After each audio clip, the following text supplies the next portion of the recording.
rinichiul stâng. Da, unde-i fratele tău? N-a vrut să iasă la cafea. Cum așa? E speriat să iasă. Crede că vrei să-l vinzi pe piața neagră. Poftim?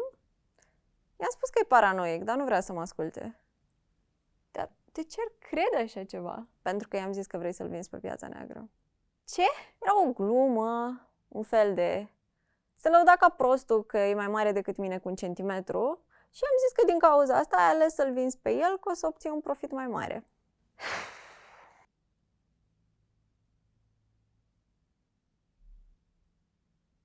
Te-ai supărat pe mine? Nu, dar vreau să rezolvăm problema. Ai vreo sugestie? Când te vezi cu rinichiul drept, mai spune-i odată că nu vreau să-l vând și dacă tot nu te crede, explică-i că valorează $150.000 pe piața neagră, dar eu ca donator din ăștia nu primesc decât vreo 5.000 dacă am noroc. Prin urmare, am decis că n-ar fi profitabil să-l vând. Ce jetmâneală! Măcar valoră mai mult ca ficatul? De ce vrei să știi? Ei, că și ăla se laudă aiurea că filtrează sânge mai bine ca noi. Și nu e adevărat. N-ai cum să compari, suntem atât de diferiți. Noi, rinichii, suntem ca niște mașini de spălat care curăță sângele și aruncă mizeria sub formă de urină, pe când ficatul e ca un papagal prost care vorbește aiurea. Și dacă vrei să știi, ficatul deține în orice moment doar 13% din rezerva ta de sânge, pe când noi, rinichii, primim zilnic, ține-te bine, 20%. Da, ficatul valorează mai mult. Ce o să se mai oftice, frate meu. El, de fapt, are o problemă cu ficatul. Ce problemă? Are un complex de inferioritate la propriu. Adică, pentru că ficatul este mare și prost și stă în dreapta, fratele meu n-are loc de el să stea la același nivel cu mine și poziționat un pic mai jos. Și eu fac mișto de el că îl privesc de sus. Ai, și de asta fratele tău e nervos pe ficat? Nu, de asta e nefros pe ficat. Te-ai prins? Pentru că unitățile noastre de filtrare se numesc nefroni. Dar da, de asta are fratele meu o problemă cu ficatul. Mă rog, și îl mai enervează că trebuie să filtrăm urea pe care ne-o trimite el. Ce este urea, mai exact? Știi când digeri proteine? Ei bine, unul din compușii secundari este amoniacul, care e toxic. Și ficatul convertește amoniacul într-o formă inofensivă a lui, numită uree. Și ce faceți cu urea? O excretăm în urină împreună cu alte deșeuri. Și lui frate meu munca asta îi se pare extrem de plictisitoare. Mie îmi place. Ce-ți place cel mai mult? Atunci când filtrez, mă gândesc că ce fac eu, mă rog, ce facem noi, afectează mai tot.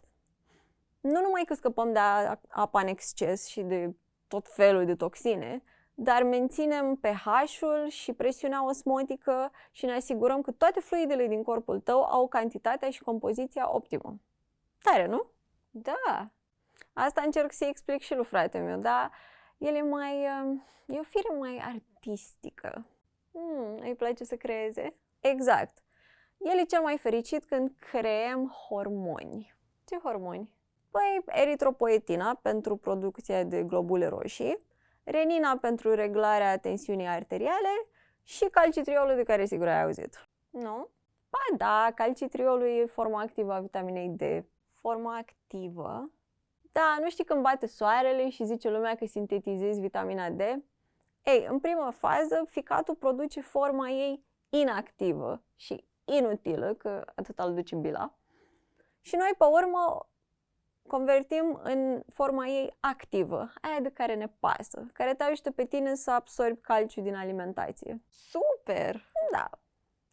Nu la fel de super ca filtratul sângelui, dar e ok. Fratele meu e nebunit, nu-l înțeleg. Ești sigură că nu vrei să-l vindem? Sunt sigură. Te duci să-l împaci, da? Da, e fratele meu și țin la el. Aș vrea să pot spune că nu putem trăi fără el, dar știm cu toții că asta nu e adevărat. Ai fi perfect sănătoasă cu mine de unul singur, lucrând la 75% din capacitate. Chiar n-ai simți diferența cu un singur rinichi? Dacă te naști cu un singur rinichi, ăla singurel începe să se mărească pe parcursul vieții și compensează cât pentru 2. Dacă scoți unul, rinichiul rămas își mărește nefronia aia de care ziceam și compensează. Prin urmare, dacă vrei să-l vezi pe frate meu, nu vreau să-l vând. Dar dacă zici că viața e așa frumoasă cu un singur rinichi, cred că am să te vând pe tine. Bun asta. Nu glumesc.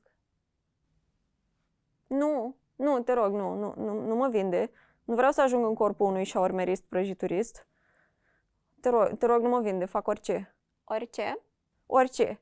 Bine, mai puțin să produc bilă, asta este absolut denigrant, dar orice altceva. Bine, vorbește cu bunica. Doamna bunica?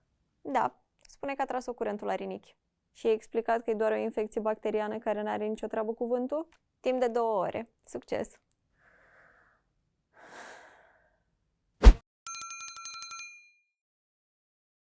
Nu, doamna bunica. Pentru a mia oară, curentul de pe geamul din sufragerie nu are nicio treabă cu mine. Sunt sigur. Sunt foarte sigur. Sunt cel mai sigur. Nici curentul de la ușă. Cum spuneam, este vorba de o bacterie. Nu nici curentul din autobuz. Bacterie!